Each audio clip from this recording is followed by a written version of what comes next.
Ok, estamos online, aqui no grupo. Boa tarde, Mário. Boa tarde. Bacana. Cara, volta e meia aparecem uns transeuntes aqui e participam, né? Hoje eu não sei como a gente vai fazer, no meio da tarde, se o pessoal realmente estiver aí cumprindo a quarentena, né? Algumas empresas estão funcionando, outras não, né? Mas eu achei bacana aqui colocar espaço aqui, até para a gente matar a saudade das prosas, né? Já que não dá para sentar, tomar uma cerveja e falar de economia, né? Ultimamente está difícil. É verdade. Bacana. Então, o que a gente tinha falado antes é sobre, eu queria saber a sua opinião, assim, sobre a conjuntura, né? O momento econômico em que a gente está vivendo. Olha, Leandro, você também é graduado em economia, todo mundo sabe, né? Você conhece bastante da área. E o que a gente está passando, na verdade, é uma situação única, né? Eu poderia dizer isso. Tá? O que nós tivemos a crise de 2008, que foi a crise do subprime, e que todo mundo relacionava ela, por exemplo, à crise de 29, que foi uma das maiores, a maior crise do sistema capitalista, né? A crise de 29. E eles tentavam equiparar, né, a crise de 2008, a crise do subprime, a crise de 29, que também é conhecida como uma grande depressão, né, porque realmente você não teve simplesmente uma queda no PIB. O PIB americano caiu 25%. Essa queda, isso em 29. E a queda de 25% no PIB americano só foi se recuperar, ou seja, a produção americana só voltou aos patamares pré-crise de 29 em 1940. Mas por quê? Porque você já tinha um esforço de guerra, né? Então você teve uma Segunda Guerra Mundial que, de certa forma, auxiliou o processo de reerguimento da indústria americana, né? O que a gente vive hoje, a gente percebe que a crise do subprime de 2008 não chegou perto do que foi realmente a crise de 29. Ela ficou muito em evidência porque todas as outras crises anteriores a 2008, como foi a crise, a quebra da Nasdaq em 2001, né? Nós tivemos, que também em 2001 você teve as Torres Gêmeas, nós tivemos também, você teve várias crises, né? Na década de 90, você teve a crise da Rússia, a crise da Ásia, a crise do México, mas uma outra crise americana que aconteceu foi em 87, que foi a crise das Seven Lows. Todas essas crises, anterior a essa, você vai ter só em 82, que é meio resquício aí das crises do petróleo. O que a gente consegue perceber é que o subprime, quando você compara com essas crises, é uma coisa, foi realmente uma crise muito forte, mas não chegou aos pés do que aconteceu em 29. E, infelizmente, o que a gente tem visto com esta crise hoje, em função do coronavírus, é exatamente o quê? Nós temos hoje uma crise de 29. Tá? As expectativas, tem economista com expectativa de que o PIB americano possa vir a recuar 25%, para você ter uma ideia. Ou seja, é a crise de 29. E uma crise dessa, ela vai gerar, ela é uma grande depressão, né? Não é simplesmente 1, 2, 3 trimestres de recessão, que é o que caracteriza, que é o que a gente caracteriza de forma técnica do economista, né, como recessão. Quando que um país está em recessão? Quando ele tem 3 trimestres seguidos de queda no PIB, né?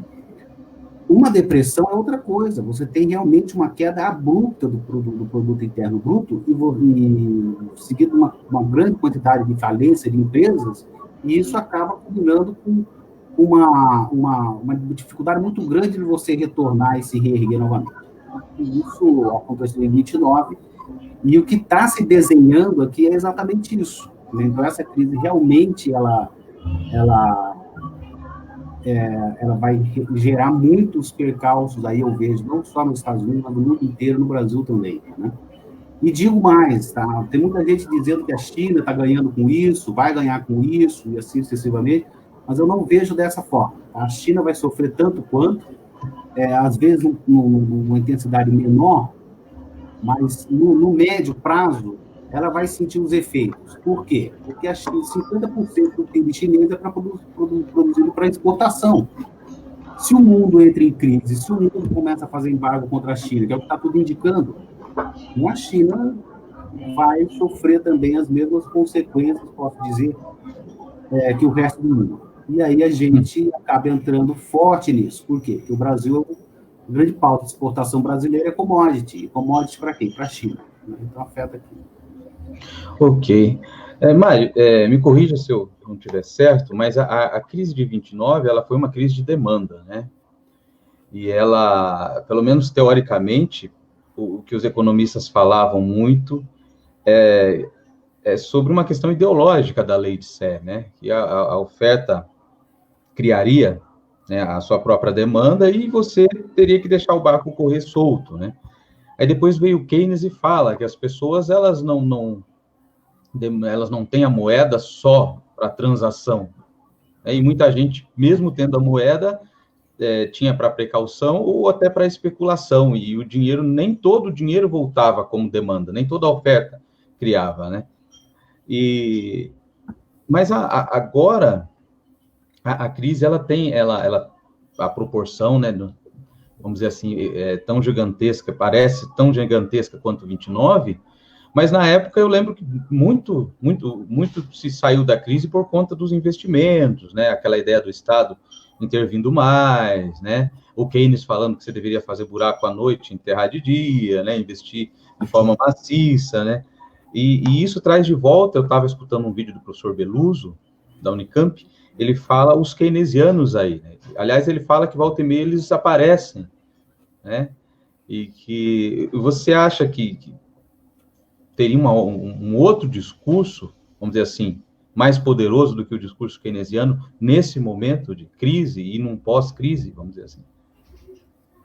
Olha, Leandro, eu vejo assim, primeiro eu acho que é importante a gente ressaltar que existem, na verdade, duas linhas, né, de interpretação do que aconteceu em 29. Exatamente essa que você falou, ela é muito aceita, principalmente entre os próprios keynesianos, porque a teoria keynesiana é baseada realmente, ela vai surgir porque você tem a crise de 29, né?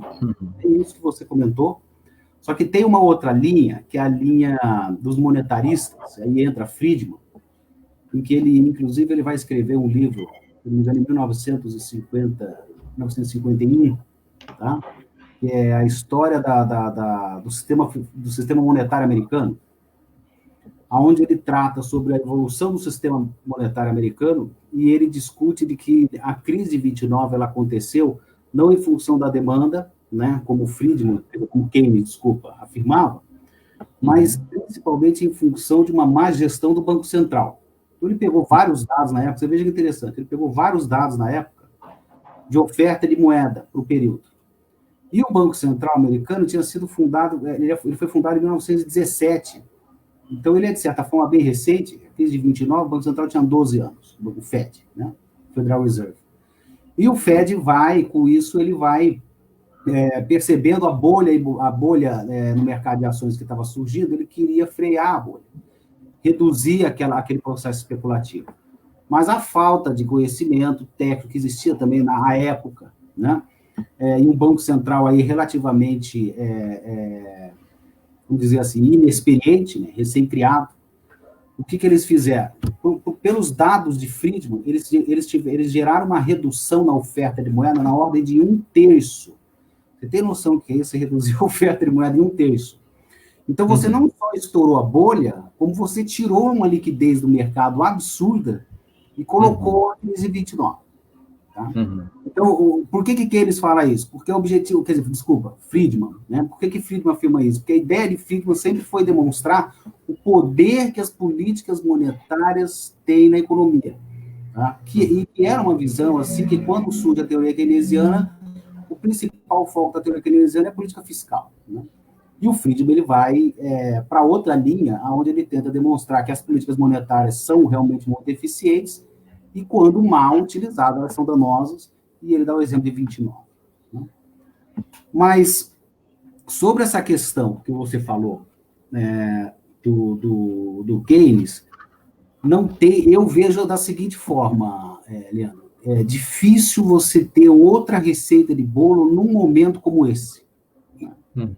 Por quê? Porque você tem, claro que parte dela vai ser feita dessa forma, e com certeza será feita, ou seja, nós vamos ter aí um novo New Deal. Você pode ter certeza disso. Nos Estados Unidos, no Brasil, em todos os países, eles vão ter que fazer uma política de intervenção pública de investimento. Você não tem outra opção. Você tem que dar emprego para esse povo. Né? Então, isso realmente vai acontecer, indiscutivelmente. Só que não vai ser puramente keynesiano. Porque quando você tinha Keynes, a ideia de Keynes era realmente a intervenção fiscal unicamente, mas você não se atentava, né, à importância das políticas monetárias. As políticas monetárias vão começar a ser realmente utilizadas novamente, depois da teoria keynesiana, só a partir do final da Segunda Guerra Mundial, com um único objetivo, né, servir como instrumento para facilitar o déficit público. Então, no final da Segunda Guerra Mundial, os Estados Unidos, o Fed tinha a única função, aumentar a oferta de moeda, gerando redução do custo da taxa de juros e tornando taxas de juros baratas para que o governo pudesse financiar o seu déficit público. Você veja que interessante. Então, a política monetária ela passou a ter essa função unicamente. Só que isso começou a gerar inflação, e é aí que entra Friedman, que ele começa a questionar a política, porque ele fala, o governo não consegue manter uma taxa de juros, né, baixa por muito tempo, porque isso é via emissão de moeda, e via emissão de moeda você gera inflação. Então, no médio, longo prazo, você vai ter um processo inflacionário, e é por isso que acaba surgindo os monetaristas, né, porque eles vêm dentro dessa linha de criticar uma política puramente keynesiana. Mas, independente disso, eu acredito que qual tem que ser a principal política pública? Você não tem outra opção. Nós vai ter que ter gasto público, né? Ou seja, estrada, hospital, siderúrgica, quer dizer, hidrelétrica, entendeu? Fazer política pública. E, através disso, você vai empregar e você começa a girar de novo a economia. Né? Eu acho que não tem como ser diferente. A única coisa que a gente vai ver a mais, aí um plus, vamos dizer assim, é o que a gente tem visto nas últimas crises, que você acaba acrescentando, né, um pouco de, vamos dizer assim, de uma política monetária mais ativa, tá? No sentido de aumentar a liquidez do mercado e o Banco Central propriamente fazer gestão de parte desse fluxo, né, tirando um pouco do sistema bancário, né? Uhum. Bacana. O que eu lembro um pouco da política monetária, falando aqui da nossa economia, na verdade são as tentativas, né, da década de 80 e início de 90, né, e muito se teve como empecilho na frente, talvez o que o Friedman vai chamar de expectativas adaptativas, né, que são os agentes. No início ela força, né, esse aumento do emprego, do produto, mas depois de um tempo, com a elevação dos preços, o indivíduo acaba se colocando no mesmo lugar anterior que estava, né? Sim. Né? E depois, eu não sei se isso pode ser utilizado dessa forma, mas os agentes acabam otimizando essa informação e daí não se movem. Que seriam as coisas racionais. Aí é bem isso que você falou. Você tem os monetaristas e o pessoal da Escola de Chicago, né, os novos clássicos, com o Lucas lá, que vão dizer que dentro das expectativas racionais, né, na hipótese forte, né, hipótese forte, política monetária não surte efeito nenhum, porque o agente ele é tão racional, né, isso é um modelo econômico, né, uma simplificação, mas o agente ele é tão racional que ele sabe até a conta que o Banco Central faz, então ele vê que o Banco Central vai aumentar a oferta de moeda, que ele vai gerar inflação, então ele não aumenta o produto. Então você tem o que a gente chama de neutralidade da moeda, né? A dicotomia clássica. Ou seja, política monetária não gera aumento de produto nem no curto prazo. Então essa é a visão novo clássica. Né? Eu tenho um exemplo aqui, eu tenho um exemplo aqui, eu não sei se dá para ser utilizado, mas eu lembro do plano feijão com arroz. Acho que é esse. O plano feijão com arroz, né? O ministro da Fazenda era o Edilson Funaro. Na época, ele era o presidente dos brinquedos Estrela. Lembra daquela propaganda? Lembro. E ele estava ali por dentro do governo, e ele foi uma das pessoas que, antes de sair o congelamento, toda aquela... Apesar que o foco principal era a inflação, né? Mas também a economia estava estagnada, né? Estava parada, né? Era um problema muito... No caso do Brasil, um problema mais sério, bem mais sério, né? A gente já passou por situações mais difíceis, né? E ele se adiantou, e eu lembro que na época eles faziam assim, o preço do dia para a noite, os agentes aumentaram em 1000%. E daí eles começaram a trabalhar um aumento de preço com base na diminuição do desconto da gôndola, né? Então, essa camisa era 10, passou a custar 100 com 90% de desconto, e depois vieram diminuindo esse desconto. E esse Adilson Funaro, que era presidente, salvo engano, da Brinquedos Estrelas, ele fez isso, sabe? Os brinquedos, né, começaram, ele sinalizou para o mercado inteiro, para a gente ver duas coisas, uma boa e uma ruim. A coisa boa é que a situação lá era bem pior e a gente conseguiu sair. E a coisa ruim é como que os agentes vão se movimentar na tentativa aí de cada um cuidar do seu, né, de preservar. Ah, sim. Eu vejo, é bem isso que você falou. Eu não vejo o Brasil, por exemplo, sofrendo tanto quanto a Europa vai sofrer, quanto os Estados Unidos vai sofrer. Tá? Por que isso? É claro que vai depender até que ponto a questão da quarentena vai perdurar. Né? Porque a gente percebe que em grande parte dos estados, por exemplo, aqui no Paraná mesmo, já praticamente o pessoal já está voltando a trabalhar com máscara, todo mundo consciente, né? Uhum. Mas a vida está, de certa forma, voltando.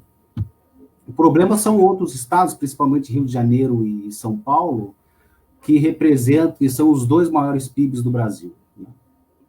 Eu não sei ao certo em termos de percentual, mas eu acredito aí que São Paulo e Rio de Janeiro aí devem representar aí aproximadamente 50% do PIB brasileiro. O que acaba acontecendo, isso eu não tenho certeza, mas vai gerar alguma coisa próximo disso, às vezes até mais ou menos, mas vai ficar, mas é realmente expressivo. A questão é que você tem essa interdisciplinaridade, né? Ou melhor, essa interdependência entre as indústrias, entre os mercados. E se lá vai ruim, aqui vai ficar ruim também. Né? Então você tem esses problemas. Mas eu vejo assim, por exemplo, o estado do Paraná, ele vai sofrer menos porque a questão do agronegócio vai sofrer menos. Porque as pessoas, mesmo, por exemplo, que a China entre em recessão, quer dizer, a China para de ter os crescimentos acelerados como tinha, porque nós estamos vivendo um novo cenário mundial. Esse cenário não voltará a ser como era. Nós temos isso é um paradigma. Tá? Nós estamos quebrando um paradigma. Aquela ideia que a gente tinha da globalização, da importância da globalização econômica e tudo mais, isso vai cair por terra. Porque percebeu-se, queira ou não, que por mais que teoricamente e economicamente, né, a globalização é um processo importante e viável, né, economicamente, você tem o problema dessa dependência. E o problema dessa dependência mostrou-se avassaladora, né, depois que aconteceu a crise. Ou seja, você depende de máscara da China, você depende disso do outro país, você depende disso do outro, e na hora que o negócio aperta, como que é? Não. É na hora da crise, como que é faltou farinha, o meu pirão primeiro, né? Então, o que acontece? É isso que a gente tem visto. Então, a expectativa é de que o mundo venha a se fechar em blocos, né? E a gente já tem percebido isso por causa de anúncios. Hoje mesmo saiu a notícia do Trump, de que ele vai pedir indenização dos Estados Unidos, quer dizer, da China, e ele já fechou como um acordo com a Inglaterra, já fechou como um acordo com o Japão, já fechou como um acordo com a Coreia do Sul, né, e com alguns outros países. Espera que o Brasil entre no meio para o quê? Juntar uma grande quantidade de países que tenham relevância para que eles possam pressionar o governo chinês para aceitar as investigações sobre a situação, aquela coisa, uma questão política. Mas isso demonstra o que os analistas já têm dito, o surgimento, na verdade, de um processo de bipolarização da economia mundial. O que com a queda do Muro de Berlim você tinha o surgimento da multipolarização, né? Deixa de existir duas grandes potências, você passa a ter o mundo dividido em blocos, hoje você vai ter, na verdade, um retorno a isso. Só que, em vez de você ter um bloco representado por Estados Unidos e e Rússia, União Soviética, né? Você vai ter um bloco representado pelos Estados Unidos e China.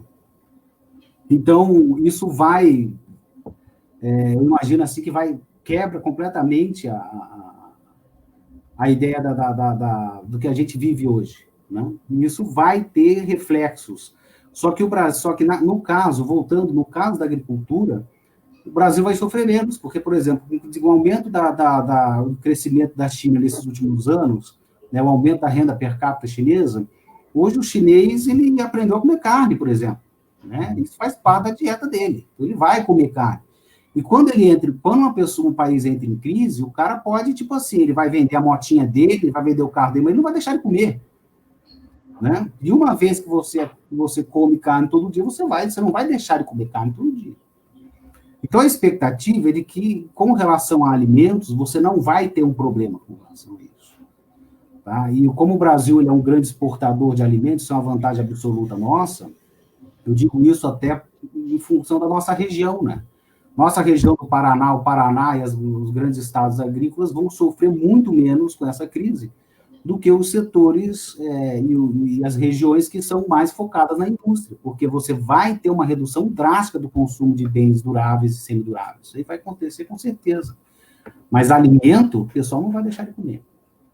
Então, isso, como o Brasil ele é um grande exportador de alimento, queira ou não, grande pauta das nossas exportações, e as nossas indústrias internas estão relacionadas ao agronegócio, eu vejo que o Brasil deva sofrer menos do que países que são direcionados à agricultura, quer dizer, à industrialização.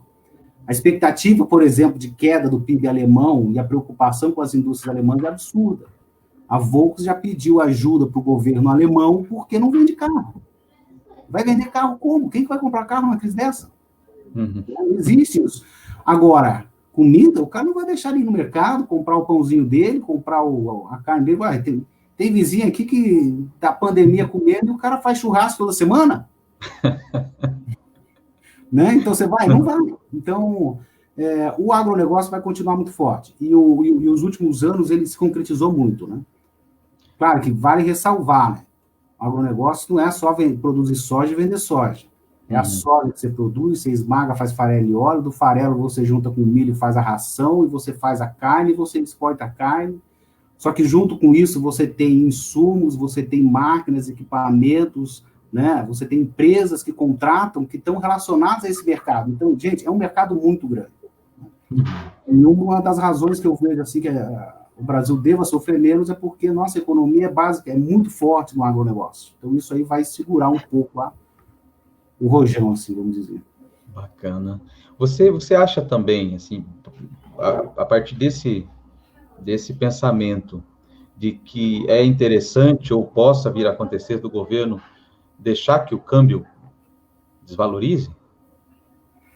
O governo, eu vejo assim, você tem um dos tripés macroeconômicos é o câmbio livre, né? Então ele tem que ser livre para flutuar. E o governo tem deixado, de certa forma, flutuar. O que acontece é que o problema de uma desvalorização muito grande da moeda, isso é uma das minhas preocupações, é a possibilidade de ocorrer inflação, né? Só que isso, na nossa realidade hoje, não está fora de cogitação, né?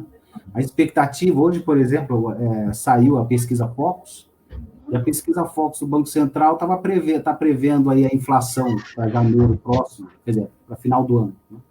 Final do ano com inflação próxima de 2,2% ao ano, imagina, a inflação mais baixa da história.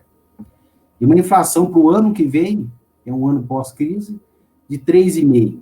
Só que a nossa meta de inflação é 4%. Banco Central. Então, ou seja, o nosso problema é a inflação.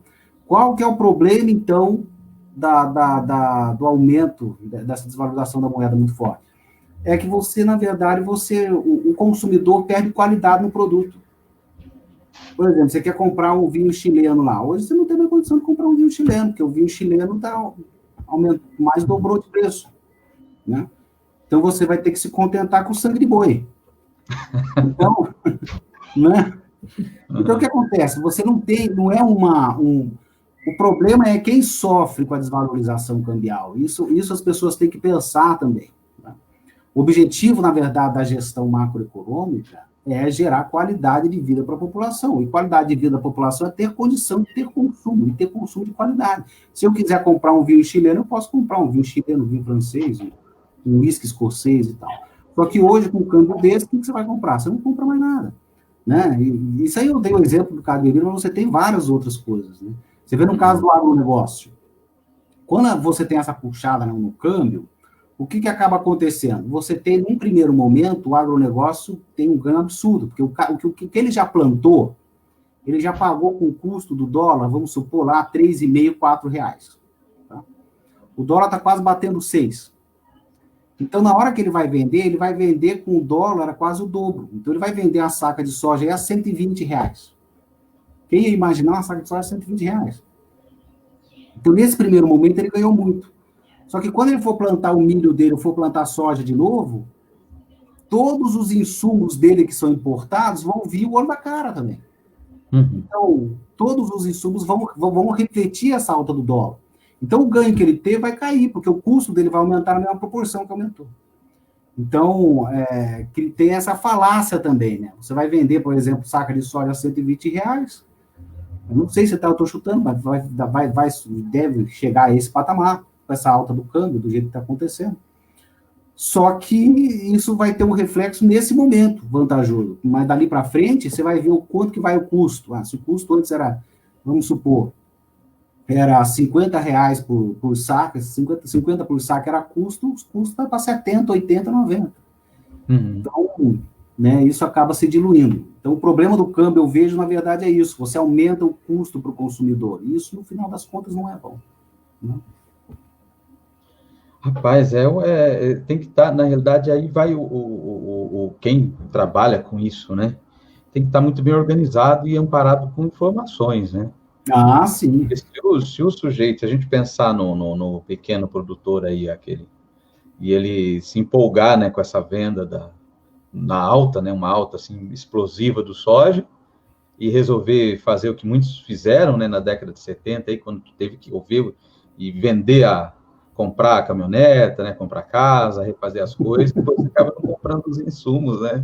É isso mesmo, porque quando vier o próximo plano safra aí, ele vai tomar um susto.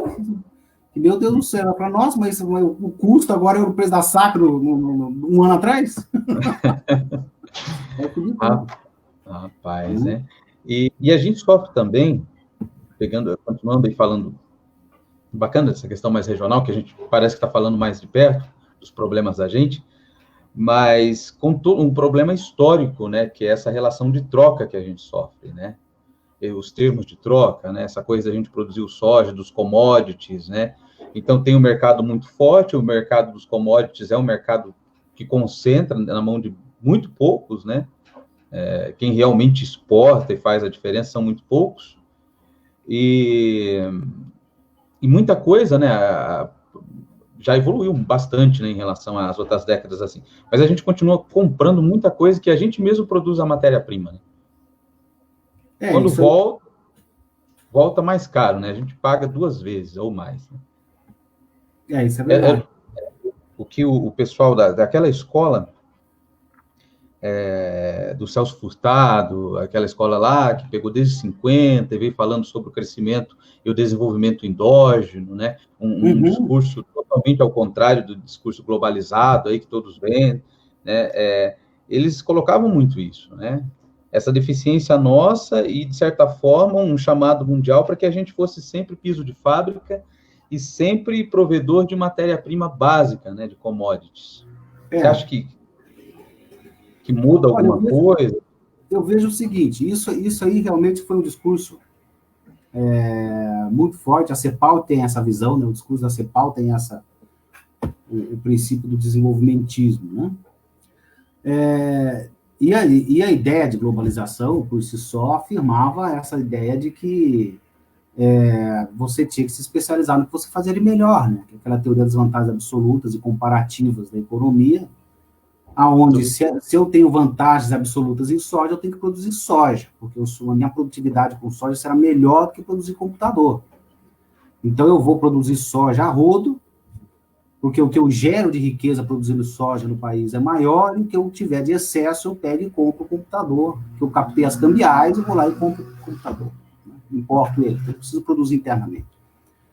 Essa visão é a visão clássica, né, de comércio externo, teoria clássica de comércio internacional, e ela vai... Ela é a análise da CEPAL, ela critica exatamente isso, porque para a CEPAL, o desenvolvimento, os países devem ser independentes, até certo ponto. E tem essa questão também dos termos de troca, que você comentou, que é muito importante, e que é sempre colocado em pauta para discussão, porque você fala, tá, mas eu estou produzindo soja, vendo soja, mas na hora de comprar eu compro um computador, e um computador compra quantas toneladas de soja? Um PC, um processador, que seja. Então, eu vejo, na verdade, a seguinte questão. Nós estamos tendo, na verdade, uma mudança. O mundo hoje, com aumento populacional, você tem muitos países qualificados na produção high-tech, de alta tecnologia. Você vai, por exemplo, no Sudeste Asiático, lá todo mundo produz tudo lá. Né? Você tem Coreia do Sul, Japão, Singapura, Vietnã, Indonésia, Filipinas, Malásia, todos eles produzem processador alta tecnologia. Só que eles produzem isso porque eles não têm terra, eles não têm recursos naturais. O que eles sobram é isso. Né? O que acaba acontecendo é que a população mundial cresceu tanto, e você percebe que você tem uma oferta muito grande desse tipo de produto, e o preço do produto de alta tecnologia tem caído de preço com o passar do tempo. Só que, em contrapartida, o aumento populacional tem gerado um comportamento diferente em alimentos. O preço dos alimentos e dos recursos de matéria-prima tem aumentado muito. Isso não significa que a gente deva produzir só, por exemplo, o exemplo que a gente está falando, que é do caso da nossa região, né, soja. Mas a ideia não é necessariamente a produção unicamente de soja. Porque se a gente produzir só soja e vender soja in natura, aí é besteira. Né? Não significa que não devemos vender, porque a China, por exemplo, é a maior importadora de soja, eles importam 100 milhões de toneladas ano de soja, né? Porque eles consomem 110 milhões de toneladas, eles produzem só 10 milhões. Eles precisam importar todo ano 100 milhões, porque eles esmagam, fazem o farelo, do farelo eles fazem a ração e vendem e dão para o maior rebanho que eles têm suíno do mundo, é chinês, o maior rebanho quer dizer, uma granja de frango e boi, é tudo lá, é tudo na China. Só que é tudo confinamento, é tudo ração, então eles precisam de soja, eles não têm opção, a soja. E quem que vende esses 100 milhões de toneladas de soja para eles? Ou farelo, né, já esmagado? É Brasil e Estados Unidos, que são os únicos que, somando o volume de exportação, suprem a necessidade deles. Ou, o que a China faz também, por causa dessa crise que aconteceu, né? Você teve uma quantidade muito grande de rebanho também de suíno, acabam morrendo, porque a crise do coronavírus também veio junto, o pessoal não noticiou muito, mas veio junto com alguma gripe aviária, alguma coisa assim, que matou um monte de rebanho lá. O Brasil está exportando carne, que é um negócio absurdo. O preço da carne subiu aqui também por causa exatamente disso. Só que o preço da carne é muito mais alto, assim, se você for com o valor agregado, porque você pega a soja, você esmaga, faz farelo, né? Faz ração, da ração você vende o frango, você faz o frango, e você não vai vender a soja, você vai vender o frango. Então você já tem agregado valor. Quando a gente fala de agronegócio, a gente tem que ter essa visão mais complexa da cadeia. Não a visão simplesmente da produção da soja. E queira ou não, se você parar para analisar, o cenário que a gente tem hoje no mundo, com a população que a gente tem, a expectativa de aumento populacional até 2050, segundo a FAO, o Brasil vai representar 50% da segurança alimentar do mundo até 2050. Ou seja, o Brasil é considerado o principal país para a manutenção da segurança alimentar no mundo até 2050. Então, isso tudo é mercado. E não é mercado barato, porque o preço do alimento tem subido cada vez mais, porque você tem um aumento maior da demanda. Uhum. Então, vai chegar uma hora que vai ser mais importante, por exemplo, um carregamento de alimento que um carregamento de processador. Uhum. Então, isso tudo é muito relativo, porque nós estamos tendo uma mudança no mundo hoje. Né? Claro que, por exemplo, nosso caso do minério de ferro, vamos mudar um pouco, atuar. Nosso caso do minério de ferro, você ficar exportando só minério de ferro, sendo que o ferro brasileiro é considerado o melhor ferro do mundo, o ferro extraído em Carajás é o ferro com a melhor qualidade do mundo. Os chineses preferem vir comprar o ferro da Vale do Rio Doce, né, do que comprar o ferro da Rio Tinto e da BHP Billiton, que fica na Austrália, que é muito mais próximo. Por quê? Porque o ferro brasileiro é o ferro brasileiro. Só que vender ferro e não vender chapa de aço é um absurdo. Isso são questões, eu acho, que tem que ser reavaliadas, né? Que aí bate exatamente na questão que você falou dos termos de troca. Agora, a questão do agronegócio é interessante, porque hoje o agronegócio é tão pujante no Brasil que está realmente mudando as regiões agrícolas. Você vai, por exemplo, nas regiões agrícolas, você entra no Paraná, você pega o IDH do Paraná, as regiões realmente agrícolas do Centro-Oeste, você vê que tem IDHs bons. Né? Por quê? Porque isso está gerando riqueza e essa riqueza está sendo distribuída. Então, isso é importante. Porque uma empresa do agronegócio, por exemplo, ela emprega várias outras que estão relacionadas. Né? Então, eu vejo que o Brasil, é por isso que a gente não vai sofrer tanto, e por isso que o Brasil, nos próximos anos, até 2050, ele vai ter uma importância ímpar para o mundo. Por quê? Porque, queira ou não, o pessoal fala, mas isso não é balela. O Brasil é realmente o celeiro do mundo. Uhum. O Brasil é o celeiro do mundo. A China, ela é o maior produtor de carne do mundo, disparado. Ela produz de proteína animal 4 vezes o que o Brasil produz, tá? Em volume de proteína animal. Só que mesmo assim eles têm que importar carne, porque é 1,5 bilhão de pessoas comendo. Não adianta ser o maior produtor de alimentos. A China é o maior produtor de grãos do mundo. Mas eles mesmo assim têm que importar. Por quê? Porque não supre a demanda de muita gente. Quais são os 2 únicos países que conseguem produzir uma quantidade muito grande de alimentos, mas a população é inferior e eles têm sobra para exportar? Só existem 2 países no mundo. Claro, você tem a Argentina também, mas a Argentina vive uma instabilidade econômica tão grande há tantos anos que você pode ignorar. Você tem 2 países só no mundo que fazem isso, só Brasil e Estados Unidos. São os únicos. E isso é uma das características do poder que os Estados Unidos têm. Porque ele tem segurança alimentar. O Brasil tem isso, porque nós temos só 200 milhões de pessoas, e a população não vai subir mais do que 210 milhões. Ela vai estabilizar nos 210 milhões. Só que a capacidade de produção brasileira, a expectativa até 2050 é que ela vai aumentar em 4 vezes. Imagine 4 vezes. Agora, imagine você produzir 4 vezes que você já produz. Gente, você vai alimentar o mundo inteiro. E isso é mercado. É por isso que as empresas estão vindo tudo para cá. As empresas chinesas dessa área de mercado do agronegócio estão vindo tudo para o Brasil. Por quê? Porque é o futuro. Não tem como tudo isso. Né? Bacana. Então, é interessante, né? E a gente vê, eu não estou muito acompanhando a pauta, né, do Ministério da Fazenda, mas eu não vejo tocar nisso, nem com outros, vamos dizer assim, nessa questão dos termos de troca, não investir em dar valor agregado para as coisas, né, principalmente no relacionado ao setor primário. Parece que a gente tem ainda tem um problema, sabe, com isso. Eu não sei, talvez seja só uma impressão, é mais intuitivo isso, né, em você realmente falar, olha, é o seguinte, a gente tem essa expectativa, a gente vai investir aqui, vamos agregar valor, né. Outra coisa que eu queria falar, mudando um pouco de setor, né, já que a gente está falando dessas expectativas e da conjuntura econômica agora, eu li 2 artigos do professor Barros de Castro, um professor que deu aula, se não me engano, na USP, ali na PUC, não lembro, ali nessa da região sudeste, e ele falava o seguinte, ele falava na questão da indústria que a gente tinha um problema muito grande porque a gente monta tudo aqui, né? Somos grandes montadores, né? Na época que eu fiz a matéria com o professor ali na UEM, ele falou o seguinte, que eles estavam nessa expectativa deles montarem uma grande indústria, talvez no Mato Grosso, de tablet, a China queria investir um monte de coisa, sabe? Não sei se isso realmente aconteceu, mas era algo que existia essa expectativa. E esse professor Barros de Castro, ele já é falecido, ele falava do seguinte, essa questão da gente ter um grande problema em ser piso de fábrica. Aí ele falava, pô, o que tem valor agregado, muitas vezes, é a marca, né? Você vê que, na realidade, é algo intangível até.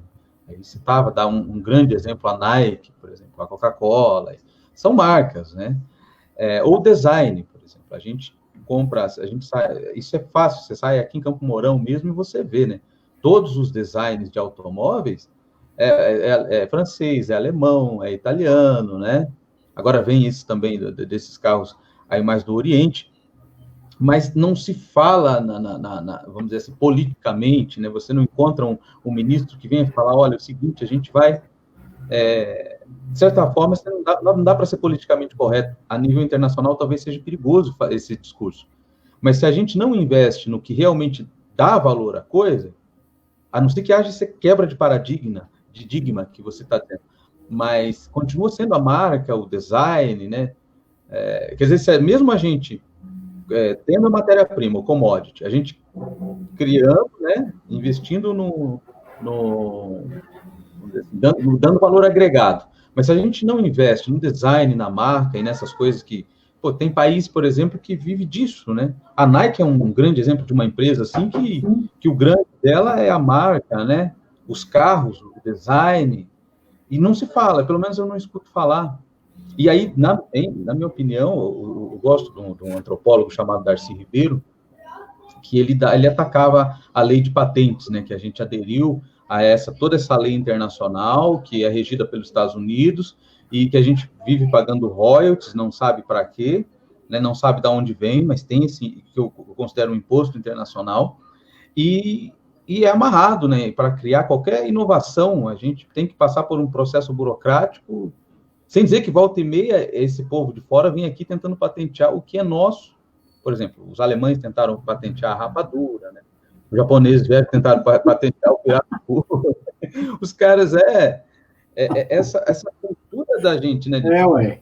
A gente fica muito nessa coisa, gira muito a grana, o commodity girar, vamos investir em agregar valor, e mesmo assim, além do agregar valor, mas nessa questão, né? Da indústria, no design, na marca, né? Que já também tem a ver com o comércio.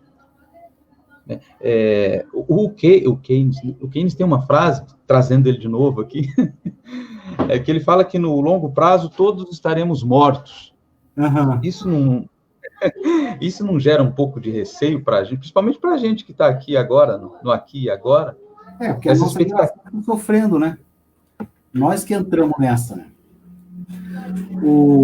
Eu queria fazer um comentário, que é bem pertinente, que isso tudo que a gente está conversando está um negócio bem interessante para a gente refletir. Você veja essa questão. Você tem uma análise da necessidade, por exemplo, igual você falou. Isso realmente é um problema. Como que você vai eu vou criar uma indústria de tablets e tudo mais no Brasil, né? Mas essa indústria de tablets, será que vai ser viável, né? O pessoal acaba não fazendo, porque igual você falou, você tem que ter a marca. Se não for um tablet, digamos, de uma marca, sei lá, um Apple, alguma coisa assim, para produzir aqui, você vai produzir para vender para quem? Porque não tem mercado, né? E isso, você veja que isso acaba fechando bem com a análise, por exemplo, a teoria clássica de comércio internacional. Pensa na seguinte ideia. Você tem o seguinte, o que a teoria fala? Ela fala que você tem que produzir, que você produz eficiente, né? Quem que faz os investimentos? São pessoas, são agentes econômicos, não é governo. Partindo, claro, da lógica, do preceito do Estado mínimo, não do governo, do Estado empreendedor, tá? Vou colocar assim, que é uma lógica mais contemporânea hoje, você não vai ter o Estado fazendo a empresa, né? A empresa deverá ser desenvolvida por algum empresário, algum industrial que veja que realmente seja viável. Agora, aí entra o X da questão, viabilidade econômica. Se o cara for um investidor, digamos que ele tenha 10 milhões para fazer um investimento numa fábrica, vamos dizer, de tablet. Se ele fizer o estudo de viabilidade, ele vai perceber que esses 10 milhões, considerando a mão de obra no Brasil, considerando a escolaridade, considerando que a empresa não tem nome ainda, igual você falou, é um bem tangível, você não tem a marca não é, como que eu posso dizer, você ainda não tem a fixação da marca, todas aquelas questões, né? A produtividade do capital, veja bem, a produtividade do capital desses 100 milhões, desses 10 milhões, vai ser inferior do que se ele pegasse esses 10 milhões e comprasse terra e produzisse lavoura. O que eu quero dizer com isso? Eu quero dizer que o empresário, na hora que ele vai fazer a conta, ele vai fazer a avaliação de viabilidade. E na hora que ele faz a viabilidade, ele vê que tem um custo de oportunidade. O custo de oportunidade é o quê? Eu ganharia mais se mexesse com aquilo. Então, a própria estrutura do mercado, né, leva, tá, essa é a mão invisível do Smith. A própria estrutura do mercado faz com que as economias se ajustem para produzir que elas fazem mais eficientes. Por quê? Porque aquilo é que dá retorno, então é aquilo que o empresário vai pôr dinheiro. Agora, como que a gente pode mudar isso? Se o interesse do governo é se tornar mais independente, vamos ter mais produção high-tech, coisa desse tipo e tal, aí você não tem outra opção, a não ser você ter um Estado interventor. Então, aí você vai ter que ter, digamos, um Ministério do Desenvolvimento que vai chegar e falar assim, olha, nós temos que desenvolver indústria de, sei lá, de alta tecnologia, né? Nós vamos criar subsídios aqui. Só que os subsídios não resolvem o problema se você não trouxer realmente marcas grandes, porque só o subsídio em si às vezes não vai viabilizar no longo prazo o empreendimento, porque quando o subsídio acabar, a empresa quebra. Então, isso aí vai estar mais relacionado ao quê? A questões políticas, para você, por exemplo, o presidente ou o chanceler, não sei o que, vai lá, conversa com os países e fala, vamos trazer uma fábrica da Toshiba para cá, vai lá conversar com os chineses e convencer os caras a trazer. Se não for dessa forma, é muito difícil você mudar, né? Aí o que as pessoas me falam? Mas Taiwan conseguiu, né? A Coreia do Sul conseguiu, tá? A Malásia conseguiu, Singapura, Hong Kong e tal. Aí eu vou chegar e falar assim, tá, mas o que você tem de Hong Kong que não seja mão de obra qualificada? Você não tem terra, você não tem minério, você não tem petróleo, você não tem nada. Então, queira ou não, quando a gente avalia, né, a teoria de vantagens absolutas, eles têm vantagens absolutas em produção de alta tecnologia. Por quê? Porque eles têm mão de obra qualificada e é a única coisa que eles têm. Uhum. Né? Agora, quando você vem para o Brasil, você percebe, não, você tem tanta riqueza, tantas outras coisas e possibilidades, que você corta isso e inviabiliza o negócio. Então, você vê que acaba virando uma estrutura que, se não tiver intervenção do Estado, você não foge disso. Não? Então, claro que tudo tem um pouco de bom senso. Né? Por exemplo, já que eu percebo que eu quero que a gente tenha viabilidade, vamos supor que a gente está falando do agronegócio. Então, o que eu tenho que fazer? Não, então eu vou incentivar produção nacional de colheitadeiras, de implementos agrícolas, desse tipo de coisa, vai ser tudo nacional. E vai ter mercado? Vai ter mercado. Aí eu vou focar nisso, entendeu? Em indústrias de alta tecnologia que estão relacionadas àquilo, né? Não tem agora a indústria aí que faz esses drones para fazer agricultura de precisão, um monte de coisa que é tudo produzido aqui, e que o Brasil, e que vem americano aqui para ver como que é a produção de qualidade de soja, por exemplo, no Brasil, né? Então, você vê que o mercado ele se autorregula de uma forma, isso é muito interessante, e que você percebe que, às vezes, não tem como você fugir muito. Para você fugir, você tem que ter intervenção pública, né? E aí, a questão da intervenção pública, aí é briga ideológica, né? Aí tem gente que acha que realmente deve intervir, não, eu acho que tem que fazer e tal, e tem gente que acha que, tipo, não, o mercado se autorregula, o governo que ele tem que fazer é o quê? Ele pode direcionar, né? Então vamos direcionar assim, põe um crédito aqui, põe um crédito, mas tem que direcionar em coisas que realmente vale a pena, né? Não diria na produção do tablet, mas, por exemplo, a produção de alta tecnologia para a lavoura, que é uma coisa que você realmente vai ter mercado doméstico, e vai ter condição de crescer e se desenvolver, vamos pôr dinheiro nisso, né? Mas tem setores que você percebe que é difícil você conseguir retorno. Então, aí, tipo, é dinheiro jogado fora. E, queira ou não, é nosso dinheiro, né? Não existe dinheiro, já dizia Margaret Thatcher, né? Não existe dinheiro público, o dinheiro é dos contribuintes. Né? Então... É uma mudança que faz toda a diferença na forma de enxergar, né? Sim. Né? Você vê como é a soberania do mercado, né?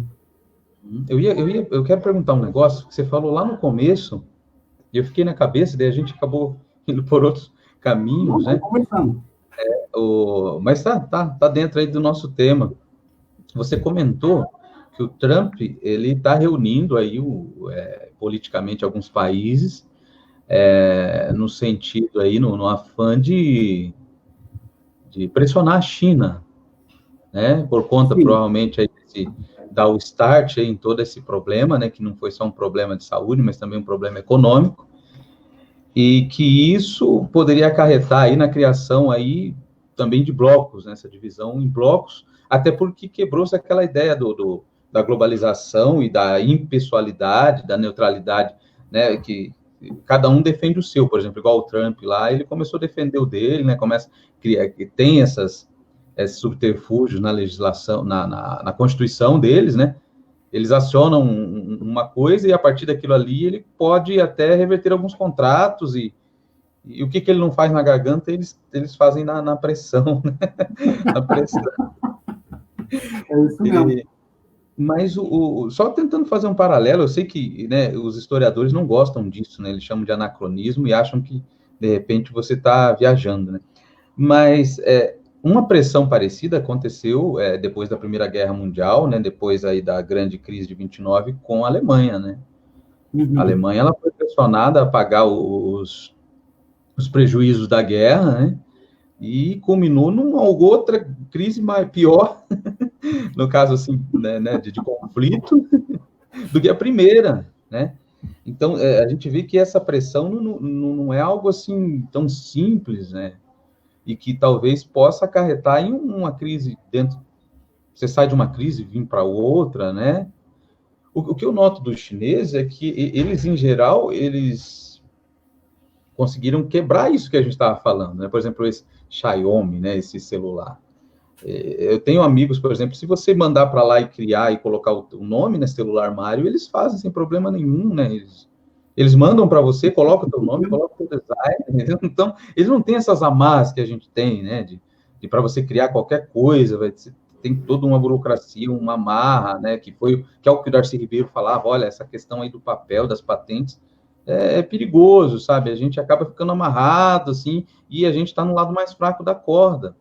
Mas é uma questão mais de opinião mesmo, né? Você não acha perigoso essa pressão a pressão que fizeram contra a Alemanha? A gente viu as aberrações que surgiram, né?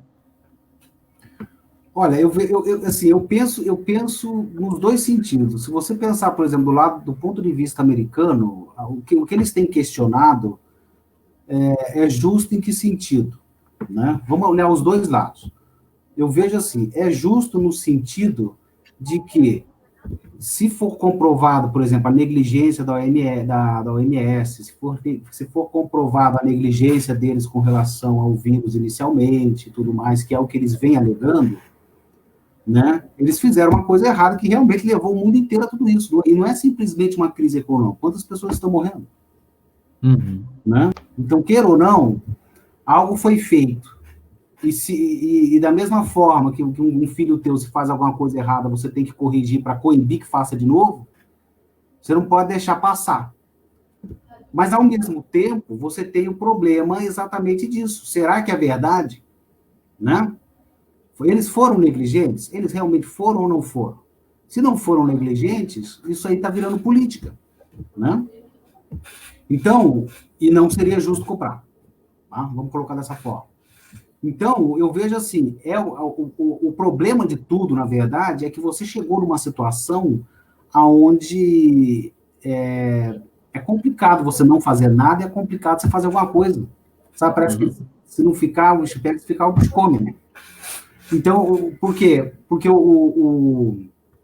a população, não só a população americana, mas no mundo inteiro, eles querem uma retratação.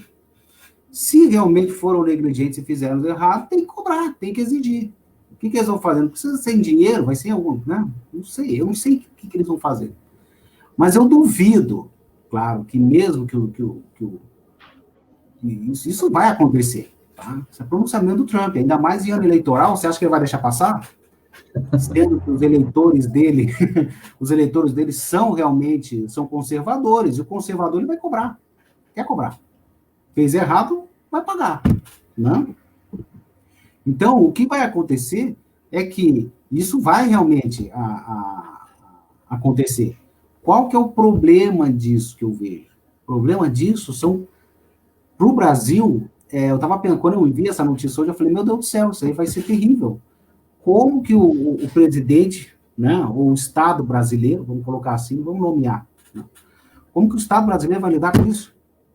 Fala para mim. Você tem muitos negócios feitos com a China, você tem grandes negócios feitos com os Estados Unidos, mas os Estados Unidos ele é um parceiro há quantos anos e anos e anos? Né? Será que o Brasil vai fechar com a China? Eu acho improvável.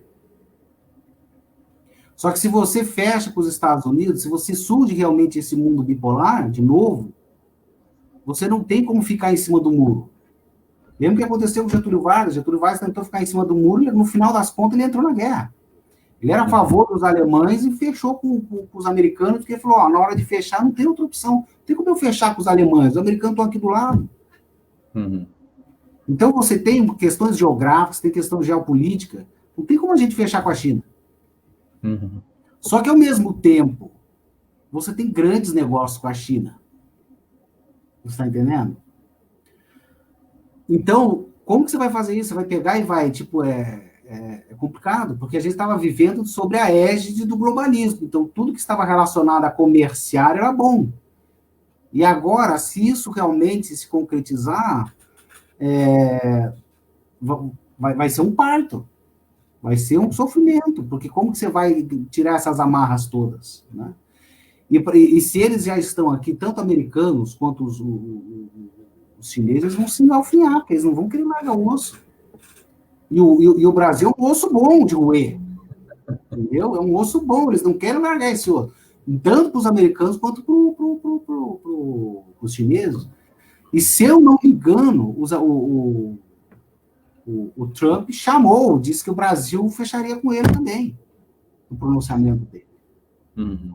Tem que confirmar. Eu não vi o pronunciamento, eu vi numa notícia, né, que o Trump comentou alguma coisa sobre o Brasil. Eu não sei exatamente o que ele falou, mas ele comentou junto com essa fala. Então ficou aquela deixa, tipo assim, ó, Brasil, eu já dei a bola e agora você vai ter que chutar, você não tem outra opção, né? Uhum. Então, é uma situação complicada. E isso que você falou, Leandro, é uma verdade, porque, na verdade, todas essas crises começam com 29. O que eles falam? Veja que interessante, né? Bate com isso que você falou, como que é um aforismo, né? Que pode ser um aforismo, mas, tipo, pode acontecer, tipo, às vezes a história se repete, né? Eu não sou historiador, né? Mas, a crise de 29... ela acabou também com um processo de globalização nascente que estava acontecendo a nível global, tá? Se você pega, por exemplo, a história, o nível de comercialização, a abertura econômica que os países tinham até a década de 20, é muito maior do que o mundo inteiro hoje já alcançou. Não existia passaporte no mundo nessa época. Você podia mudar para um outro país e começar a trabalhar lá e deu. Entendeu? Para você comerciar, não tinha imposto para isso, para aquilo. Então, você vivia sobre a égide realmente do processo de globalização mundial, que eram resquícios das teorias clássicas, novos clássicas dos economistas lá. Né? Comerciar, né? Riqueza das nações, é o comércio, aquela coisa. Ok. A crise de 29 colocou tudo isso como um paradigma também, ou seja, os países empobreceram absurdamente, perceberam que a dependência era um problema, porque na hora que a corda aperta, né, se falta farinha, o meu pirão primeiro, e aí eles começaram a se fechar. E grande parte também do que eles falam, do autoritarismo que começa a surgir na Europa, eles falam que não é só em função da Primeira Guerra Mundial também, de certa forma foram duas forças que se aglutinaram e acabaram gerando esse processo de autoritarismo. Porque o autoritarismo não surge só na Alemanha, na Alemanha nazista e na Itália fascista. Ela vai surgir na Espanha com Franco, ela vai surgir em Portugal com o Salazar, ela vai surgir em vários, ela vai surgir no Brasil com o Getúlio Vargas. Então, no mundo inteiro, você passou a ter uma tendência ao autoritarismo. A questão é, será que a gente caminha para isso de novo? Não sei. Eu não acho que seja realmente muito provável, mas a possibilidade é grande. Porque se você começar a ter essa questão do mundo bipolar, quando você tem uma sociedade que você tem que gerir, tá, sobre a égide de uma guerra fria, filho, você não tem como ficar alheio a isso, você tem que tomar posição. Né? Então, várias políticas que ocorreram no mundo aconteceram por quê? Porque você num cenário de guerra fria tinha como ser diferente. Né? Nada é justificável. Só que quando você trata de política, é uma outra realidade. Então, eu acho que, igual eu falei, eu não tenho mais expectativa da tendência mundial para hoje, sabe? Do que vai acontecer, mas que com certeza não vamos voltar ao que era, isso não acontece mais não. Mas é preocupante essa questão. Não acredito, assim, realmente de diminuição das democracias e tal, a não ser que realmente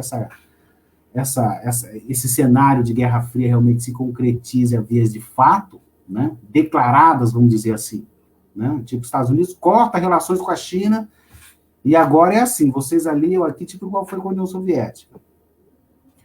Aí, com certeza, vão aumentar o número de ditaduras no mundo. Por quê? Porque, aquele cara lá é pró-China, ele não pode ser pró-China e ele está na América Latina, então nós vamos financiar um ditador. Ou a China também do lado deles. Vamos fazer isso também. E foi o que aconteceu, né? Uhum.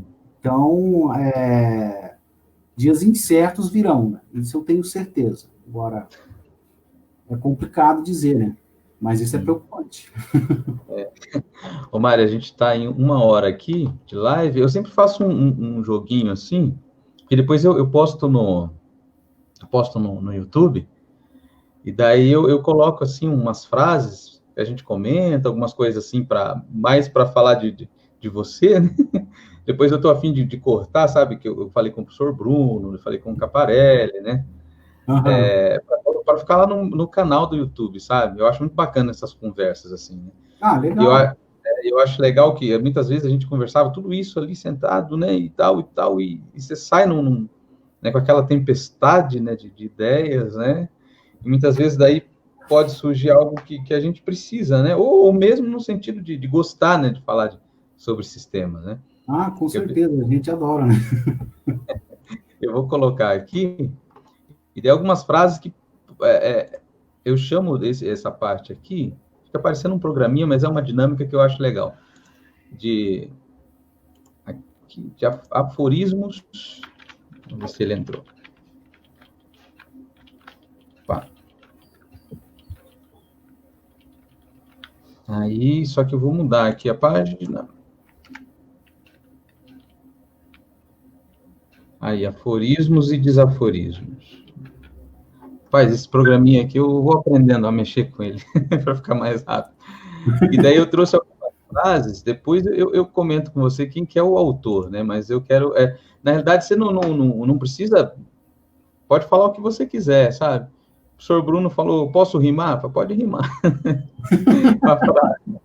Tá, então, mas o jogo é o seguinte, você passa a frase e eu falo o que eu acho da frase? Você fala sobre a frase, concordo, não concordo, ou complemento, ou critico, ou rimo, ou vou colocar uma melodia nela, né? Para fazer um samba.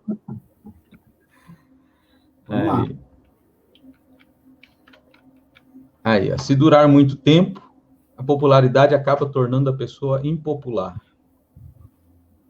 Isso é verdade, eu concordo.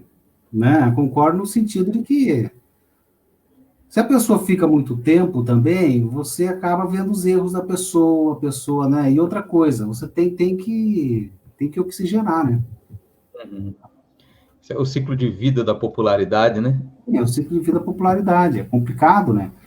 Uma hora ou outra você acaba pisando, né? Pisando na bola, né? Então não tem como. Uma hora você tem muita popularidade, você está sujeito a críticas, né? E às vezes essas críticas podem te tornar impopular. Esse ciclo tinha um professor que falava algo interessante. Ele falava que só não vale para Coca-Cola, né? Que parece que a curva da marca, né? Você não acaba nunca. Né? O povo está esperando acabar, né? Não acaba, né? Ah, não. Coca-Cola é Coca-Cola, né? Aí, o aumento da... pode falar, pode ler. O aumento da canalice é o resultado da má distribuição de renda? Rapaz... Eu acho, na verdade, que não é... Eu não vejo dessa forma. Eu acho que isso é muito cultural, entendeu? É muito relativo. Tá? É claro que existem estudos que mostram que quando você tem um aumento da renda e tudo mais, você tem uma redução do número de crimes, né? Vamos colocar assim, tá certo? Só que estas relações, elas acontecem em maior ou menor intensidade, dependendo do povo. Tá? Por exemplo, no Japão, a quantidade de crimes, né, mesmo em períodos de crise, foi muito menor. Tá? Então, existem outros povos que são muito mais avessos, dados à violência, vamos colocar dessa forma. Né? Então, eu acho que eu não concordo muito. Não digo que não seja verdade. Né? Eu vejo como economista, né? Eu acho que são várias variáveis que determinam, não é uma só. Né? Isso aí é uma só, e sendo uma só, não concordo. É um modelo econômico, né? Um autor que fala que dizem que a diferença do canalha para o cafajeste é que o cafajeste avisa que vai fazer. Né? O canalha faz sem avisar, realmente. É isso mesmo.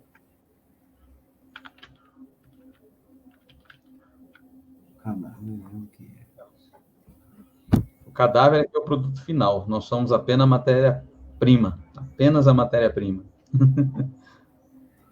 O cadáver é o produto final. Nós somos apenas a matéria-prima. É isso mesmo. Eu concordo. Essas frases aí são deixa eu de voltar quem aqui. Que são essas frases? São do Milor Fernandes, sabe? Ele tem umas frases muito interessantes, assim. Ele fala assim que se você não tem dúvida nenhuma, é porque você está pouco informado. Sim. Ele aí, outra coisa que ele fala assim, todo mundo tem seu preço, mas tem gente que vive em promoção. Isso é boa. Ai, bacana, bacana. Então, é muito, muito bacana a prosa, Mário. Quero agradecer, né? Se deixasse aqui, nós ficava a tarde inteira, né? Ixi, Quanto tempo a gente tenta para falar, né? Falar dessas coisas e sem dúvida nenhuma uma aula, né?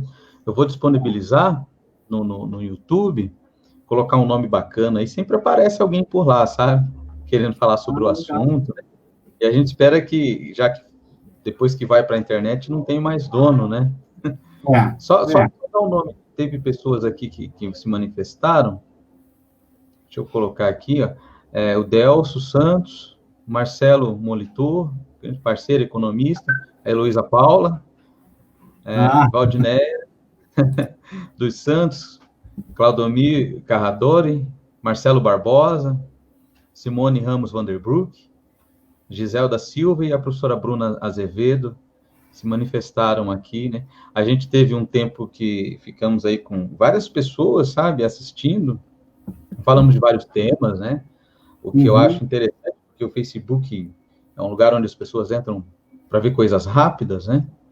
E teve bastante gente que acabou ficando bastante tempo.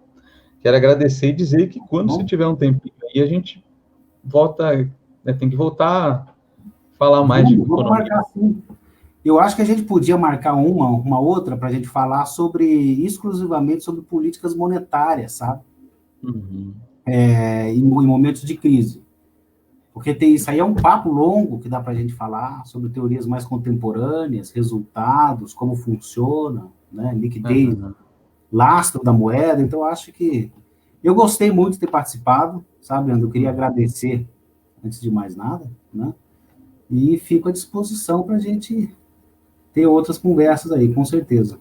Faço questão. Bacana, bacana, Mari. E quando der certo, vamos tomar um café e botar a prosa em dia, né? De novo, né? Mais próximo. De novo. Até mais, hein? Tá joia? Tá, abraço. Valeu. Até mais. Tchau, tchau.